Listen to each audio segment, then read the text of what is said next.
मेरा नाम राजेश है। मैं 25 साल का हूं। हाजीपुर में रहता हूं, ऐसे मैं पटना का रहने वाला हूं।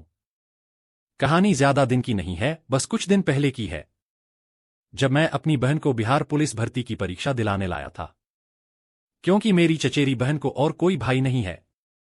चाचा किसी काम से मुंबई गए थे, तो चाची बोली, राजेश तुम ही अपनी छोटी बहन को पटना ले जाकर परीक्षा दिलवा दो, क्योंकि शालिनी के पापा नहीं है। मैं बोला, आंटी मैं अकेले कैसे लेके जाऊं?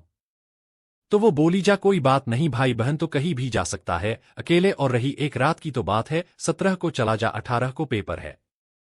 मैं समझ गया कि एक रात हमें पटना में ही रहना होगा। तो वो बोली, होटल का कमरा बुक कर ले और एक रात वहीं रह जा। मैं तैयार हो गया। जिस दिन पटना जाना था उस दिन हम दोनों 10 बजे ही निकल लिए और करीब 2-2.5 घंटे में ही पहुंच गए। होटल में कमरा लिया और दोनों अलग अलग बेड पर सो गए। कमरे में वो पतली से नाइट ड्रेस पहन ली थी, जिससे उसकी गाव और पपीता साफ साफ पता चल रहा था उसकी गोलाई का। मैं तो पहली बार इतने करीब से इतने देर तक और सामने से पपीते और उसके गांव का दर्शन किया था। मेरा मन डोलने लगा था, पर आपको भी पता है मैं कुछ कर नहीं सकता था। उसके बारे में सोचना भी जायज नहीं है, खुदाई करना तो दूर की बात है।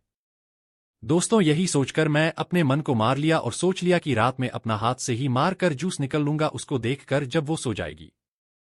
रात का खाना खाया, नीचे जाकर वापस टीवी देखने लगा और वो सोने लगी। वो बोली, भैया आप भी सो जाओ। तो मैं लाइट बंद कर दिया, नाइट लैंप जला दिया। मैं थक गया था, पर शालिनी के सोने का इंतजार कर रहा था ताकि मैं अपना केला का जूस निकाल सकूं। आधे घंटे हो गए वो सोई नहीं, क्योंकि वो पतली चादर ओढ़ी हुई थी और उसके अंदर मोबाइल चला रही थी, तो हल्की रोशनी आ रही थी उसके चादर से। अचानक मुझे लगा कि वो हिल रही है और वो जल्दी जल्दी हाथ हिलाने लगी। अंदर से कुछ हल्की आवाज भी आ रही थी।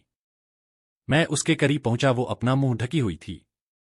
मुझे लगा कि उसको कोई बीमारी हो गई है, इसलिए वैसा करने लगी। मैं डर गया और तुरंत ही उसका चादर हटा दिया जोर से।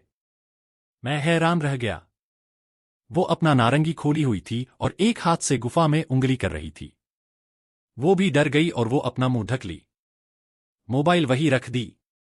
मोबाइल में मैंने देखा वो खुदाई वाली वीडियो देख रही थी। वो अपनी गुफा में उंगली कर रही थी, इसलिए वो हिल रही थी और अपनी पपीता सहला रही थी। मेरा घोड़ा खड़ा हो गया था। वो मुझे भी देख रही थी अपने उंगली के बीच से, क्योंकि वो अपने फेस पर हाथ रखी थी। शालिनी अपना गांव फैलाकर मेरे सामने खड़ी हो गई। मैं तुरंत बोल दिया, ऐसा मौका बार बार नहीं मिलेगा। मैं तुम्हारी तड़प को समझ सकता हूं। क्या हम दोनों क्रिकेट खेल सकते हैं? बहन बोली, पर अगर किसी को पता चल गया तो मैं बोला, कैसे पता चलेगा, मैं थोड़े ना किसी को बोलूंगा। तो बहन बोली, खा मेरी कसम, तुम किसी से नहीं कहेगा। मैं बोला, मैं मां कसम खाता हूं, मैं किसी को नहीं कहूंगा। इतना कहते ही मैं उसके पास बैठ गया और उसकी पपीता को सहलाने लगा। मैं तुरंत ही उसकी बड़ी बड़ी पपीते को अपने मुंह में ले लिया और चूसने लगा और पूरे पपीते पर हाथ फेरने लगा। वो पागल होने लगी, बोलने लगी, अपनी बहन की गुफा आज फाड़ दो।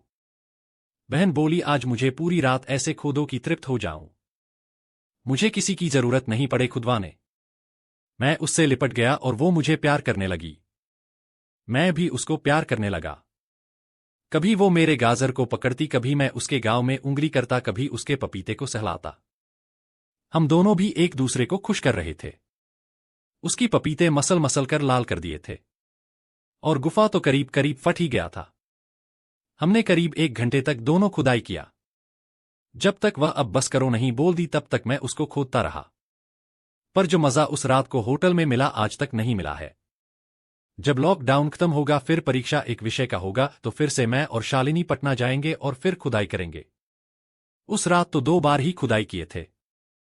सुबह एग्जाम के बाद भी खोदे थे, फिर घर आए थे। हम लोग अब जब भी समय पाते थे खुदाई कर लेते।